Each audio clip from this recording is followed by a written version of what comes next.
माटी के पुतले रे, सद्गुरु से नाता जोड़, सद्गुरु से नाता जोड़।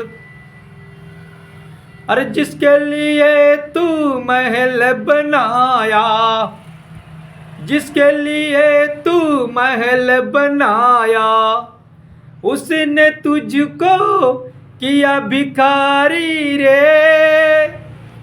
तुझको गुदरी घर के बाहर, तुझको गुदरी घर के बाहर, अपने महल में सोए, सद्गुरु से नाता जोड़, सद्गुरु से नाता जोड़।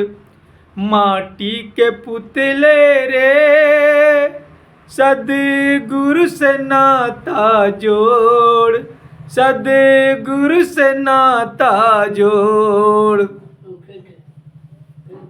सद्गुरु से नाता जोड़ना चाहिए, सद्गुरु के चरणों में सच्चा प्रीत लगाना चाहिए।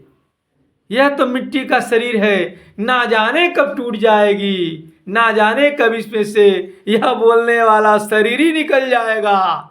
क्योंकि इस शरीर में वास करता है वो शरीर ही जो अजन्मा है, अमर है, अविनाशी का अंश है।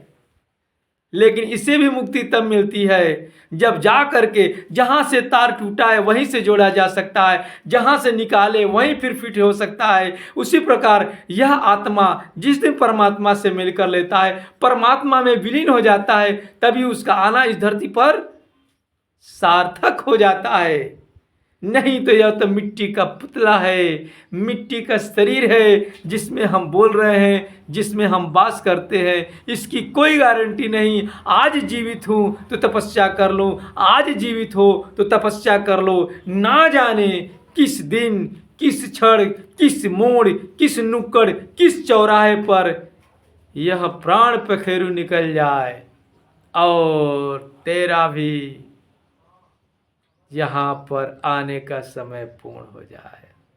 तो क्या करोगे, क्या लेकर जाओगे? पाप और पुण्य दो ही लेकर जाते हैं। अरे यदि पुण्य नहीं किया, पुण्य की अर्जित नहीं किया, पुण्य की कमाई इकट्ठा नहीं किया, तो फिर पाप के लिए तैयार रहो, पाप ले जाने के लिए तैयार रहो, क्योंकि पाप तेरे साथ जाएगा। पाप और पुण्य दो ही गठरी जाती है, जिसकी जो गठरी होती है वही जाती है। उसी आधार पर तुम्हें तुम्हारा ड्यूटी मिलता है, तुम्हें मुक्ति मिलेगी कि फिर से अनश्वर शरीर मिलेगी। यह क्या होगा, निर्णय वहाँ पर होता है। स्कूल सबके लिए बराबर होता है, याद रखना। सबका टीचर वही होता है, लेकिन अपने हिस्से का मार्क नंबर जैसा आता है, सर्विस वैसा ही मिलती है। वही खेल है, सेम ठीक वही स्थिति है। इस संसार में आए हो तो कौन सा जन्म लेना है कि मुक्त होना है, तुम्हारे ऊपर निर्भर है। तुम्हें क्या बनना है, कि तुम्हें फिर से डॉक्टर इंजीनियर बन करके रहना है, या आवागमन से मुक्त होना है, या नरकगामी बनना है।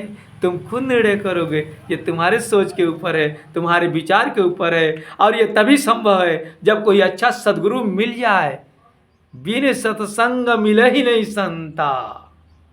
अरे संतों का भी दर्शन करने के लिए सत्संग का आयोजन किया जाता है, प्रवचन कराना पड़ता है, वहां जाना पड़ता है।